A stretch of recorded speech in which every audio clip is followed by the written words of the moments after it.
Hi guys. First of all, congratulations for graduating. I feel a little bad I didn't get to see you guys one last time in person. To wish you guys well, to congratulate you guys on graduating.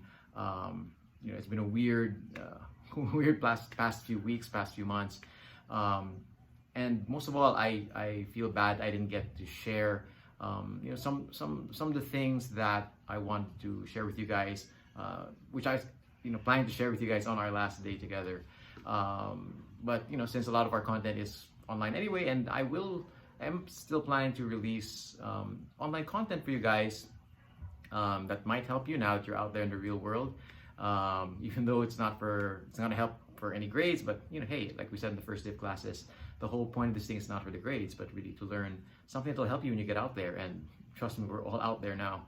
But I wanted on our last session, I was planning to share something, to read something to you guys that meant a lot to me.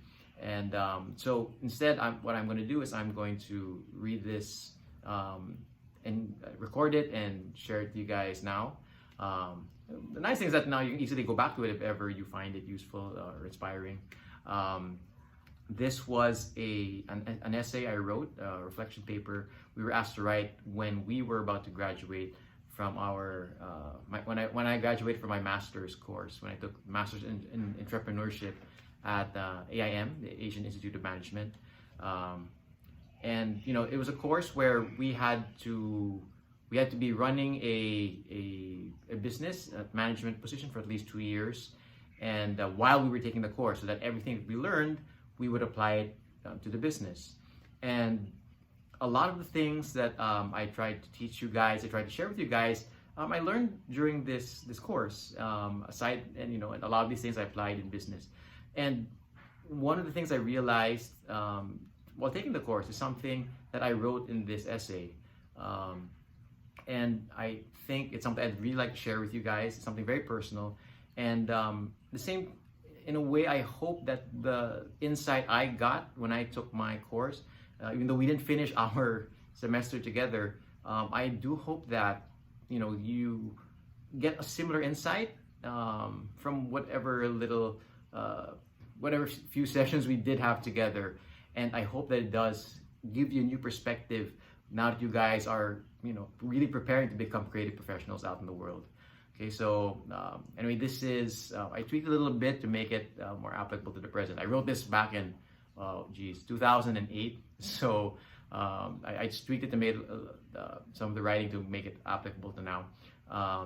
So I hope you guys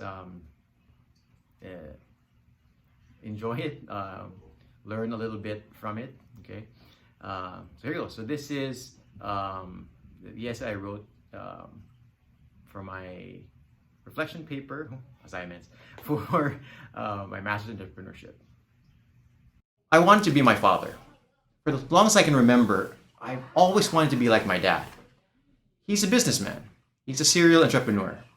He got a master's degree from Wharton. He went through hard times, failed businesses, and yet managed to find opportunities and pull himself up. Now he has several successful businesses and is the CEO of Directories Philippines Corporation, one of the largest companies in the Philippines, the Yellow Pages. He gave me, my mom, and my siblings a very luxurious life. He was the one who bailed out members of his family who encountered major financial problems. He reached a level of success that even surpassed his own father's. He was everything I knew I wanted to be. So I tried. He never forced me, though I could feel that he wanted me to follow in his footsteps. But I felt this urge to be like him. After all, I had a great life, and I wanted my future kids and my wife to have that same kind of life. What better paradigm was there than my father's? So I tried to follow him. I applied for economics honors course in Ateneo, just like my dad. I planned to go to Wharton, just like my dad, after 2 years of working experience, of course. And after all, I got good grades and I was an honor student. It seemed like a no-brainer. There was only one problem with my plan. I wasn't like my father. He's great with numbers, he loves math, and I hated math. My dad is very practical and assertive. I'm an idealist who's sensitive to people's feelings. He's a businessman whose game was making money. I was an artist who cared more about exploring the truths of the universe than earning cash. And life seemed to be giving me all kinds of signs telling me that I wasn't like my dad. I didn't get into eco honors, but into communication arts instead. I started falling in love with the arts, specifically comics, graphic design, and writing. Soon I knew that I was not meant to be like my dad. So after putting off going to Wharton for years, I finally told my parents that I didn't want to take masters. Instead of using my cum laude from Ateneo to land a big position at a large multinational corporation, I decided to do freelance graphic design and publish comics. To my dad's credit, he let me do what I wanted, though often hinting that I should really reconsider taking a master's. And I felt comfortable knowing that it was okay to be different from my dad. It was okay to be me. So I moved out of my parents' home in 2005 for no other reason than wanting to live on my own and learn to live on my own. This was 2 years before I got married. I decided to join my father's printing press, LSA Printing Press, which was headed by my ninang, my dad's sister, mainly because it was where I had most of my design projects and comics printed. It seemed like a good fit. The thing was, when I was happy doing what I was doing, I began to worry about my future. When I got engaged in 2006, I knew that my life wasn't just my own now. There was someone else whose future was intertwined with my own. I could picture, our future kids, the kids I have now, and there were more lives connected to mine. I'd taken some of the best years of my youth to follow my dream, and I've never regretted it. But it was time to include other people's dreams with mine now. And honestly, I never was really good at making a lot of money off graphic design. I made enough, and even less out of making comics. And also at LSA Press, I would often have the people there do a lot of things to help me out with projects, seemingly more to my benefit than the press's. So of course, I was the child of the owner. I was supposed to be the boss, but I only knew how to fix computers and give art direction. I didn't know how to help the press earn more and help the people there earn more as well. I felt like a bad politician, reaping the benefits of a position, but not really contributing anything. But what could I do? I was an artist. Business it wasn't in my blood as it was in my dad's.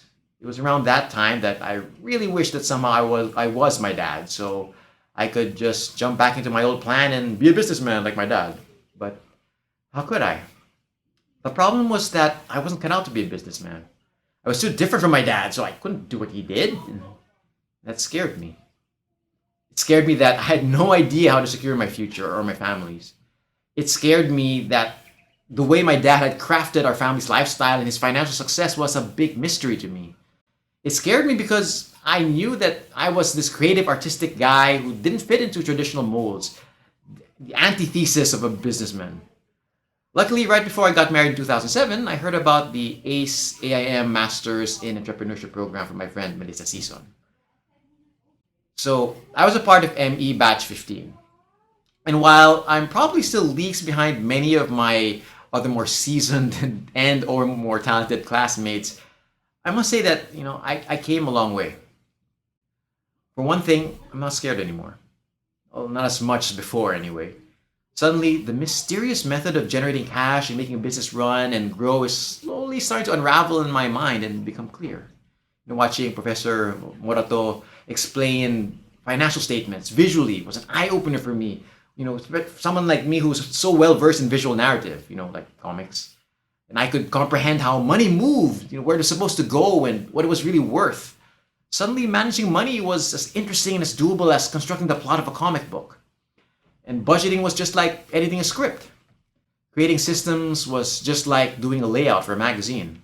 And planning marketing strategies was like thinking of bizarre plot twists that would pull readers into a story. I started to see where my weak spots were that were keeping me from achieving financial success. Weaknesses I'm still working hard to overcome even now. I could see the flaws in the way LSA Press and even my own comics company were run and why money seemed to drip out of them. Admittedly, I was overwhelmed with the amount of problems and gaps that suddenly were visible, and I often didn't know where to begin or how to proceed. But at least now I could see them.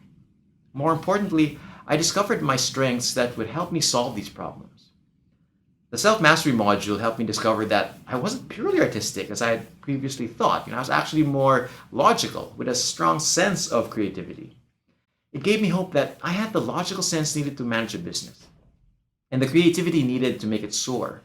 So after years of being around fellow artists and comic creators who all just wanted to do their art and felt that earning money was something of a lower human process, it was refreshing and inspiring to be around people who not only knew how to make money, but who saw higher meaning in it and treated it as their art.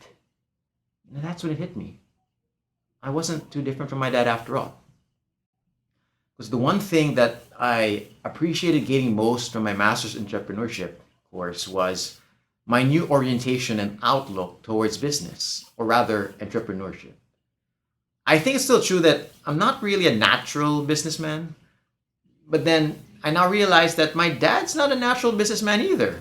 When he first took over as CEO of DPC, after years of managing numerous businesses from afar, he was overwhelmed by the amount of micromanaging he had to do despite his master's degree. He actually had some trouble with it at first, and he still has some trouble with it to this day. Because what he really does like doing at DPC is creating the big ideas and getting the entire company to move in that direction. And, to the road less traveled, where angels fear to tread. That's when I realized, after listening to all the gurus and talking to all my classmates, that I was like my dad and he was like me. He too was an artist. Only his art was creating businesses and transforming them. It's the thing that gets him up in the morning and keeps running in his head and gets him, all worked up when he gets an idea in his head. It's the exact same feeling I get when I have an idea for a comic story or a great design. All I was lacking, I think, was my dad's sense of discipline and his drive. I'm a very comfort zone person, which is why I had to force myself to move out of my parents' house early, to push myself. I just needed to be more meticulous and detail-oriented in my planning and implementation. But those were things I knew I could learn and was learning at ME. But the attitude, the outlooks, those are things that made me believe that I could learn them and were worth learning. They're what made me believe that I could achieve the same measure of success that my dad did, though in my own way, since I have strengths that he doesn't have. Most of all, it made me realize that my being creative and artistic and being an iconoclast wasn't counter to being an entrepreneur. If anything, it was essential. Now I feel more secure in the fact that the road ahead of me is clearer. My old goals and dreams of comics and art literature, they're strong as ever. Only the road leading to them is now clean, clear, and well paved with a foundation of logic and business sense. And I'm no longer scared.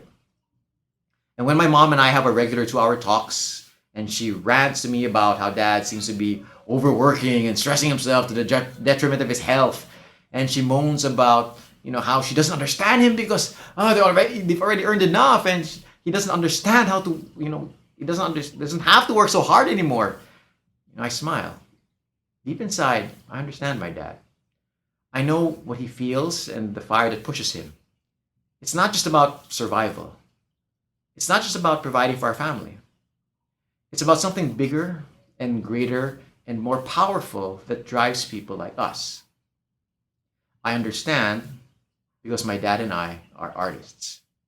I understand because my dad and I are entrepreneurs.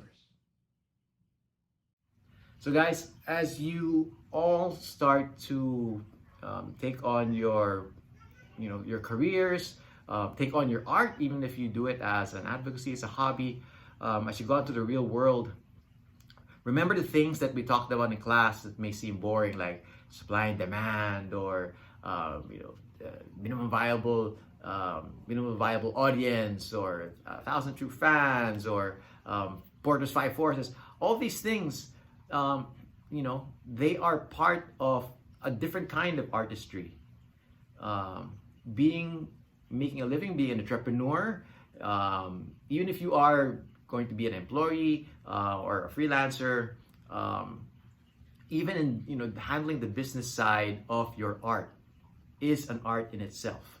It's and if you just learn how to apply being creative to those things, those are things I think that will help you not just survive this weird new world we've been thrust into, but thrive in it. And not just yourself, but you will create, you guys will create ways and means and processes and systems and art forms and paths that will guide other artists also, so they can also survive and thrive. I know some of you consider yourselves idea artists, idea purpose artists, and are very, working very hard to use your art for those things. Some of you are form artists, where you really want to embrace your love of an art form, whether it's writing, theater, design, illustration, coding, user interface design. I really hope that you guys will continue to expand those fields, to push your purposes, your ideas. And I hope that some of the things that we took up in class are things that will help you with that. And I hope, if anything, if you don't remember anything that I taught you guys in the half a semester that we were together, I hope that you will remember the one thing that you take away is that even the business side, the real world side, the practical, pragmatic side of the art is not only important, but can be just as fun, just as much of an avenue for creativity and imagination as the art itself. So guys, again, congratulations for graduating, and I do hope I will still see you guys around, and I'm sure our paths will cross again when you guys are successful in your careers, and I look forward to the days that I may get to work with you guys again. Congrats.